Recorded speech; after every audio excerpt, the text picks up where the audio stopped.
Hey everyone, it's Steven. Today I have the 2022 Porsche Taycan 4 Cross Turismo. The Cross Turismo is the wagon version of Porsche's electric mid-size sedan called the Taycan, and you can kind of see it has a sloped roofline in the back, which is a very popular trend right now, and it looks amazing. I think this looks way better than the normal Taycan in my opinion. So the 4 Cross Turismo is going to be the lowest trim offered with the wagon body style. That's what that Cross Turismo stands for. And the 4 stands for the fact that this is all-wheel drive standard. The base Taycan, the non-Cross Turismo version, that one is actually offered at the base level as a rear-wheel drive car, but this one gets you all-wheel drive. So the MSRP of the Taycan 4 Cross Turismo, this trim right here, is $93,700. But of course, being a Porsche, you can expect that with options, this price can skyrocket well above 6 figures. The one I have here, as tested, is $120,000 with about $27,000 of options. And that is pretty standard for vehicles like this. And another important thing to note is that this 4 Cross Turismo does start at about $10,000 more than the base normal Taycan with the non-wagon body style. However, you do get some nice goodies when you step up to the 4 Cross Turismo. Of course, like I said, you get all-wheel drive, you get adaptive air suspension, you get standard pano sunroof, and you actually get the larger battery, what Porsche calls Performance Battery Plus. That one gives you a bit more range, and the EPA estimate for this one is 215 miles of range. That is not that much, right? Competitors like the Mercedes EQS, Tesla Model S obviously, and tons of other EV segments that are coming into life right now, those are all going to get better range than this. So really that is a huge sacrifice you're going to make when you go for the Porsche Taycan Cross Turismo. The Performance Battery Plus gives you a 93 kilowatt-hour lithium-ion battery, and that will get you 375 horsepower, 368 pound-feet of torque, and with overboost, which actually only occurs when you use launch control, you can get up to 469 horsepower. That is a lot for a base trim, but I mean, considering you're setting well over 6 figures for usually one of these, that is the kind of speed you expect from a Porsche. This gives you 0 to 60 times of 5.1 seconds without overboost and 4.8 seconds with launch control. It feels very, very quick on its feet. And while those speeds are very quick, other EVs also have very fast 0 to 60 times, right? So it's not something that's really going to stand out that much in its segment. However, the coolest thing about the Taycan 4 Cross Turismo, in my opinion, is that you have a 2-speed automatic transmission on the rear axle. That is really unique. Most EVs only use a 1-speed transmission, but here you get a 2-speed in the rear axle, which allows you to do cool things. It increases the range of your vehicle, it makes it a bit more efficient, and also increases your handling dynamics. This car also has the $1,700 option rear axle steering that allows the rear axles to move with the front axles as well. That gives you a really nice tighter turn radius and allows you to really get some more interesting handling dynamics while you're driving the vehicle. So let's talk about the exterior of this gorgeous car. Porsche has really knocked it out of the park with the styling of this vehicle. The front fascia is very classic Porsche, but I really like that they didn't keep it the same as the Panamera, right? This car does look very similar to the Panamera from the side profile, but I love that they changed the headlights, right? You have those iconic, more circular headlights that all the Porsches have, and I love that they changed it up with this Taycan. It kind of looks like a little teardrop on the side, right? And I think it looks very nice and exotic, and a lot of people have complimented me on the looks of this car.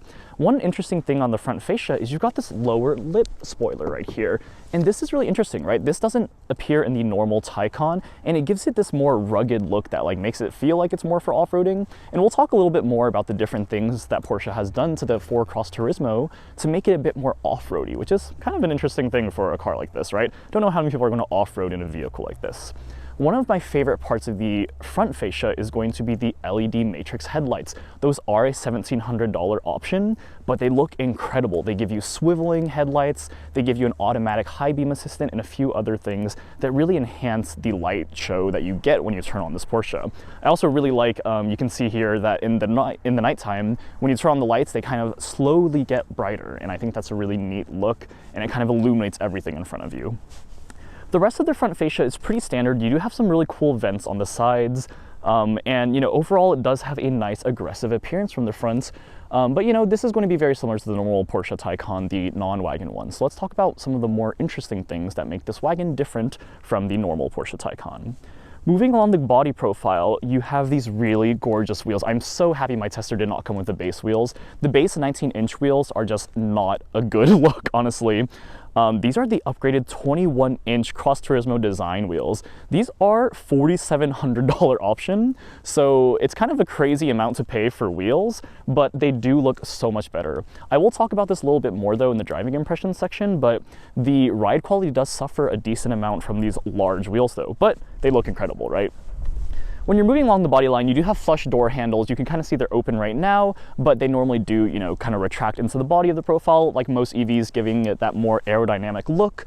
But otherwise, you've got some really nice things. You do have side skirts. Again, this is something that the normal Porsche Taycan doesn't get until the higher trims, but this is also one of those things that gives it more of like a rugged look, right? It kind of looks like it can handle more off-roady terrain and things like that. And you have a lot of plastic, right? The wheel arches, you have that plastic black trim. Looks a lot better than, and a lot more well executed than something like the Subaru WRX, right? That one I think looks hideous, but this looks fantastic. And moving on to the rear, this is really where I think this Cross Turismo stands out.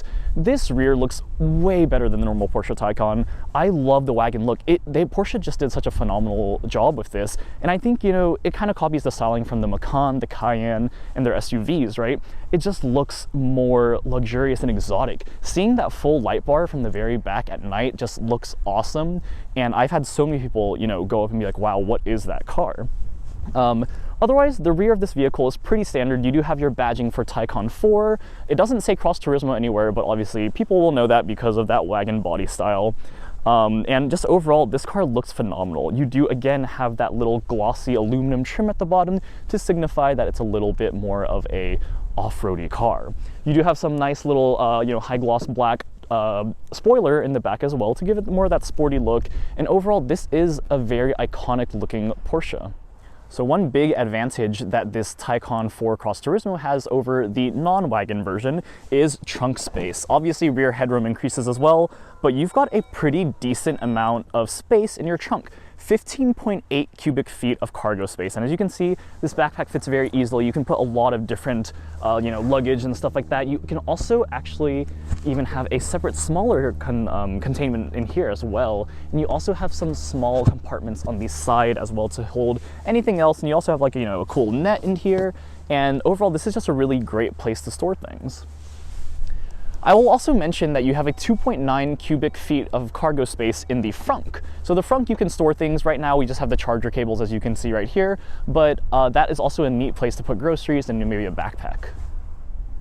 All right, let's go into the interior now. So as you see, when you walk up, the handles kind of pop out, so you can open the car easily. I didn't mention this before, but this is the gorgeous gentian blue metallic color. That is an upgraded option, but it's not that expensive. I think it's $800, so definitely recommend stepping up to one of their cooler colors. I think there's like almost 20 different colors you can get with this Taycan. As you can see, when you get in, there is a lot of screens. That is going to be the first thing most people notice, the incredible technology in this car. It is quite impressive. You have 4 screens at your disposal. And I think Porsche has done a pretty good job at integrating it into the system so that you don't feel like, you know, everything is super hard to use. I will still say that it is annoying that the temperature controls are not physical buttons. I hate having to look down at that screen in order to actually adjust the temperature, right? Like I can't drive and adjust the temperature at the same time because obviously I'll have to take my hands off the wheel for that. Looking at the driver cockpit area here, you actually, oh, there's actually a hidden 5th screen. If you can see right there, you've got the heads-up display.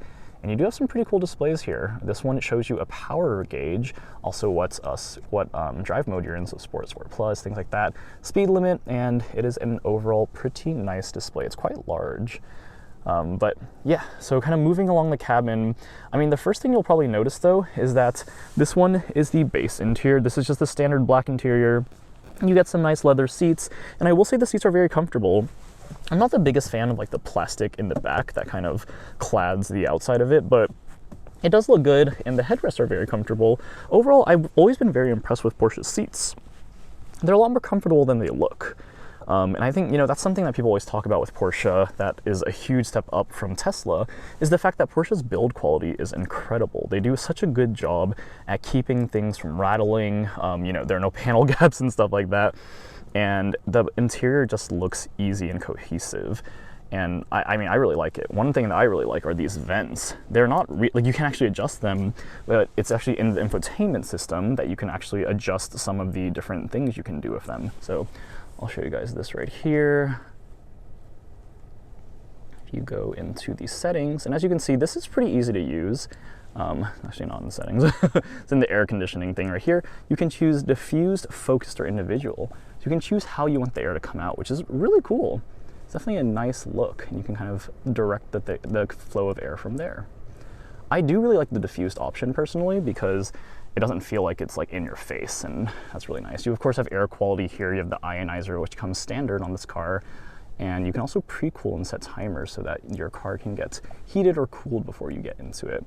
I do think this is the one part of this infotainment system that I don't really like. It looks a little, I don't know, it looks too similar to the old system. This is PCM 6. And I mean, overall, like it still looks good, and obviously it functions very well. But I think, you know, BMW, Mercedes, Audi have a much sleeker look to it. Apple CarPlay looks good. I do like it. It does take up the full screen. And this is, again, going to be your 10.9-inch display. You've got the exact same display on the driver's side, which you can play with.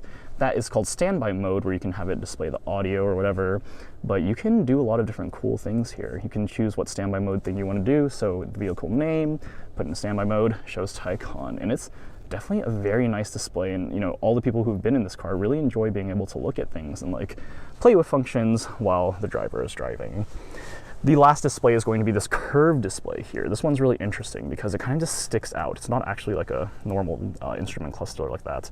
But I will say the weirdest part is when you're driving, like, you know, imagine this is where my head is. You can't see some of the side, right? Your steering wheel is going to block some of this. Like, there is no way around it. No matter how much you change the steering wheel, you can't see the entire display. And I mean, to be fair, you don't need to just see the side, like the things right here, right? Because those are just options and those are buttons that you can press. The rest of this is not a touchscreen, but these side things are. So this is going to be your suspension, your ride height, and this is a programmable button there, and that's traction control. And then you've got your light controls on the left-hand side. But you can configure these different cluster things, and you know, they have quite a few things you can show here. So I do like that for sure. You can show navigation here, and as you can see, there's a map in the middle right there. And yeah, all of it is pretty configurable, which I do like. This is definitely a huge step up from any of other Porsche's you know, different offerings. This is the Sport Chrono package, which gives you an adjustable drive mode selector. You've got Sport Plus, individual, you have a range manager as well, which doesn't let you go above 60 miles per hour, unfortunately. This is going to be the clock that comes with the Sport Chrono package as well, which looks neat, and I feel like all Porsches are just, you know, you have to have that. The steering wheel is kind of an interesting thing here. It's definitely a little small. That's the thing. Like, and I will say at first I was really turned off by it, but the more I've used this, the more I actually really like this. Like, it's very easy to grip, very easy to drive, and you do have, like, this is just such a classic racy look. And I think Porsche, people talk about how they love their Porsche steering wheels, and I definitely, over time, I've definitely gotten used to it. Porsche still doesn't have a skip track function though, which is definitely going to be the most annoying part of the car, but most people just program it to this button right here. Otherwise, the steering wheel is pretty easy to use. You have your heated steering wheel right here. Definitely not the easiest thing to use, but you know, a little hidden. But yeah, otherwise, you know, I think the interior does a good job at being high-tech and being usable and practical, but there are still a few flaws. One of the first flaws I want to point out are the door panels. I feel like there's just too much plastic here. And I mean, this of course is the base interior, but you know, you have so much plastic and it's kind of ridiculous on a $120,000 car. You know, I get that it's not the upgraded interior, but that's still something that Porsche always kind of struggles with, I think, is having a reasonable interior for the base. You do have this nice felt lined, you know, little compartment right here as well. And the Bose speaker caps looks pretty good. I will say the sound system itself is not the best. It's kind of the surround view, or it's the surround sound system, so it's upgraded from the normal base, but it's still not very good. I would always recommend stepping up to the Burmeister, although that is a $5,000 upgrade, so you'll really have to see if you think it's worth it. You do have passenger side memory as well, which is really neat. You don't see that in too many cars. And I wanted to show you guys gravel mode. This one's kind of interesting. It raises the suspension of the car, and again, another one of those off-roady things for the Cross Turismo that I don't really know how many people use that, but definitely a cool feature to have. This is going to show your battery, so you can see how you charge and stuff like that, pre-cooling system, things like that. And you know, overall, this system is very easy. This is a capacitive touch system, so you can really see and hear when you change things here. And these are all really easy to use. We've got heated, ventilated seats, all options, of course, but otherwise, like this thing right here, and so this is going to be your touch interface. Basically, you can use this to kind of select things at the top. I really don't like using it, and obviously, like most people will just kind of select things from up there. So you might have noticed that I'm using wireless Apple CarPlay because this car is not plugged into the system right now. And I have had quite a few issues getting a wireless Apple CarPlay to work. I will say that right now, or at least the past day or so, it's been very, very smooth, and I do enjoy that. But overall, like, I do think it's not going to be the most reliable system, honestly. And I've seen a lot of reviews saying that the wireless Apple CarPlay is not the easiest system to use. So that's another con. One of the other biggest things about this car that I do not like is the fact that we don't have a semi-autonomous driving system in this by default. So Porsche does what's called Porsche InnoDrive with active lane keep assist. Active lane keep assist is basically lane trace assist. You know, it's the one that actually allows you to basically, you know, either keep one hand on the wheel or, you know, no hands on the wheel, like, you know, Cadillac Super Cruise. But, you know, Porsche, all they have is radar cruise control, which basically means that, you know, you still have to steer according to the lanes. And, you know, that's a huge thing that people look for in electric vehicles. And I mean, obviously a lot of that is because Tesla kind of started that trend, but it's just weird to have a car this expensive and not have a form of semi-autonomous driving. I think that is a huge reason people are going to go to Tesla or, you know, a lot of other products over this Porsche. All right, so let's move into the rear seats and see what that is like. I will give a quick shout out to the fact that the ambient lighting looks incredible at night. This car truly looks like a spaceship at night, and I think a lot of people are going to really like that. I'll show you guys here what it looks like, but you've got really cool dynamic ambient lighting that basically adjusts the color of the ambient lighting depending on the album artwork from the song that you're playing. And it works flawlessly with wireless Apple CarPlay. It's actually really, really cool. I think it's one of my favorite features. Otherwise, you only have like 8 color ambient lighting, which isn't that impressive. But otherwise, you know, the system does look fantastic at night. And you've got those Porsche logos on the ground that project. And overall, you know, just a very gorgeous looking car at nights for sure with that rear light bar too. All right, going into the rear of this car, the rear seats are pretty nice. You do notice that you don't actually have a middle seat, so this is actually going to be a 4-seater. You do have an option to get that as an actual full seat, and you could definitely fit 5 full-size adults here. You do have that full glass pano sunroof, which is gorgeous. And, you know, that's pretty much a standard thing on all electric vehicles now. But look how nice the bolstering is on the rear seats here, right? Like, this is nice. I think a lot of people would be very comfortable here. And headroom is very, very nice. Obviously, you have that sloped roofline with the wagon form, so it's going to look very good here. Again, the standard interior doesn't really inspire me at all. It's not the nicest thing ever. And I will say, it's a little weird that they didn't use the same, you know, logic for their vents back here. You do have heated seats in the rear as well, but again, they look a little less classy and luxurious than the front ones do. Again, this plastic in the back does not look that great, and I don't think there's actually an option to even change that. I mean, I get it.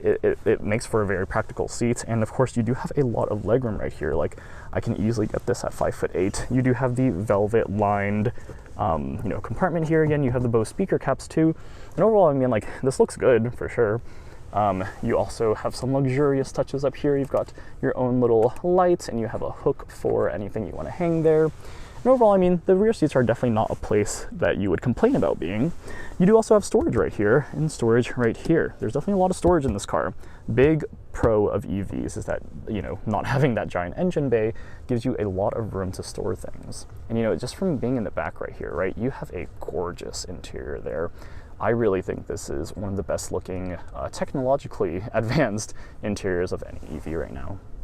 All right, so driving the Porsche Taycan 4 Cross Turismo is such a blast. I mean, similar to any other Porsche product, right? Like, you would expect this car to be much more fun than other competitors, and it really is.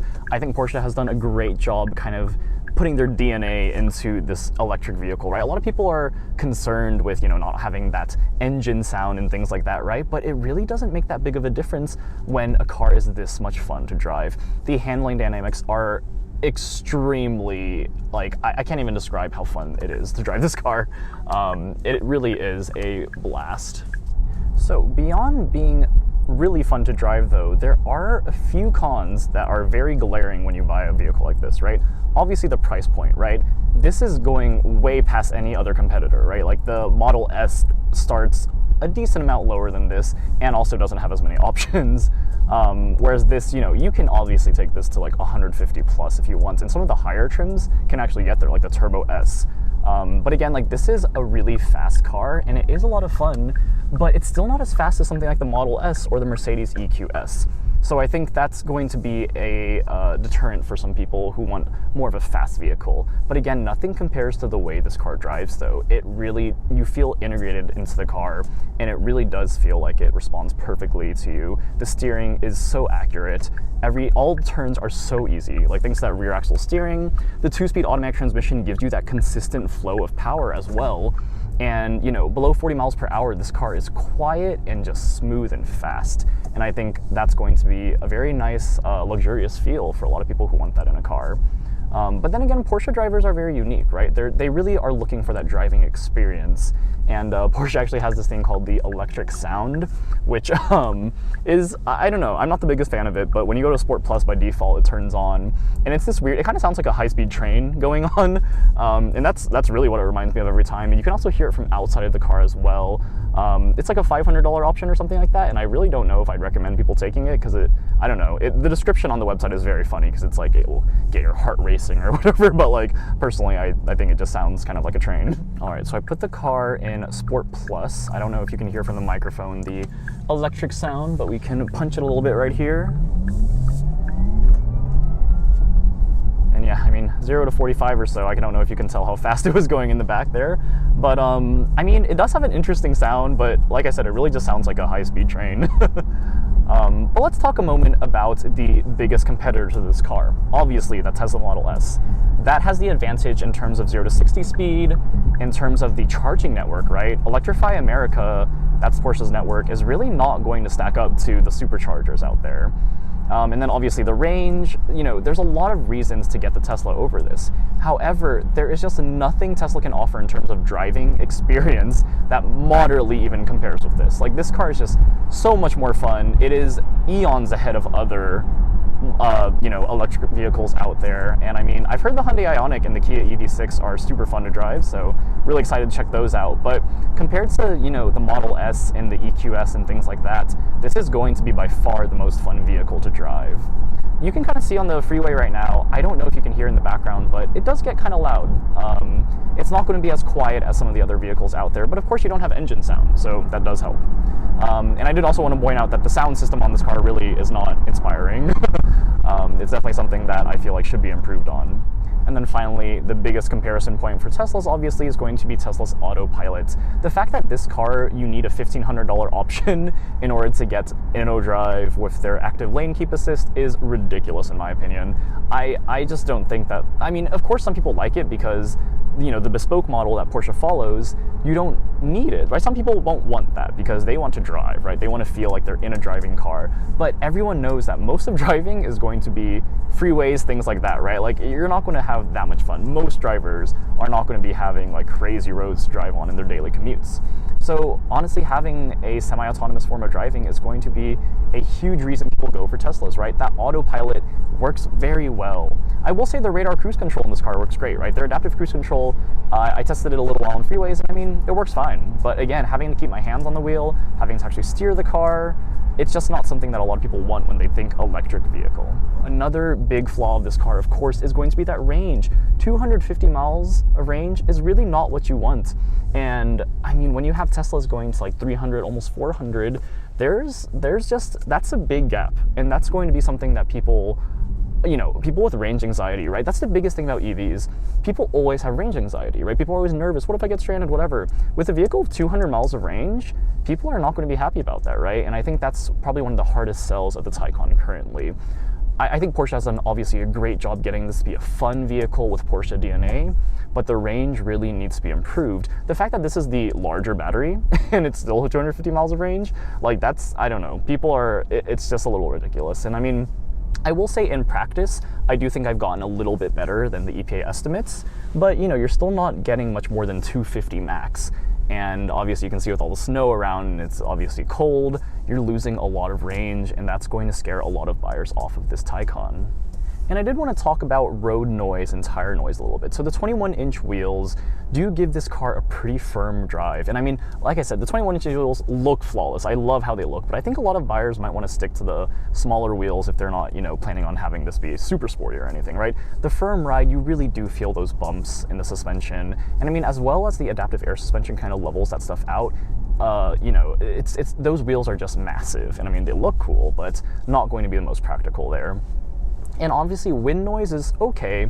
It's really not the most quiet. This car doesn't have the thermal insulation glass, which is that dual pane glass that really helps out. And I think that would be a really nice option to put on your Taycan and just any Porsche in general, because it really gives it a more luxurious feel. And I did want to point out that this vehicle really does succeed in making it feel very high tech. The plethora of screens and, you know, the ambient lighting, it really does all add up to a really cool car. And I think a lot of people who are looking for that technology, I mean, this looks more impressive than a Tesla interior, right? Like, I don't think anyone would argue with you on that. So I think that is going to be a huge edge this does have. And of course, you know, just the name, right? The Porsche name brand is going to attract buyers who, you know, obviously know this car for its heritage and its racing heritage. So overall, this is going to be a fantastic choice for buyers who want an EV but want to emphasize that sporty drive feel, right? This is going to be better than the Audi e-tron, the Mercedes EQS, the Model S, right? This is going to drive way better than those vehicles. But you do lose out on a few things, right? You lose out on a lot of range. And, you know, as long as you know that you're not going to be taking this on, you know, super long road trips, that's going to be fine. There are, you know, some issues I had with wireless Apple CarPlay and things like that, and a lot of people seem to have issues with some of the tech pieces in this car. But overall, again, this is really meant more for that driving experience, right? So it's not going to be something that people worry about that much. So that's really all I wanted to talk about on today's review, guys. I really appreciate you guys watching. Leave me a comment. Let me know what you guys think about this EV. I still think it looks phenomenal. Probably my favorite looking EV out there so far. And I'm really excited to get you guys this review. Zimbrick Porsche in Madison actually loaned this to me for a few days. So huge shout out to them. Huge shout out to David. Thank you so much for letting me play with this car for a little bit. And I'll see you guys in the next review. Bye.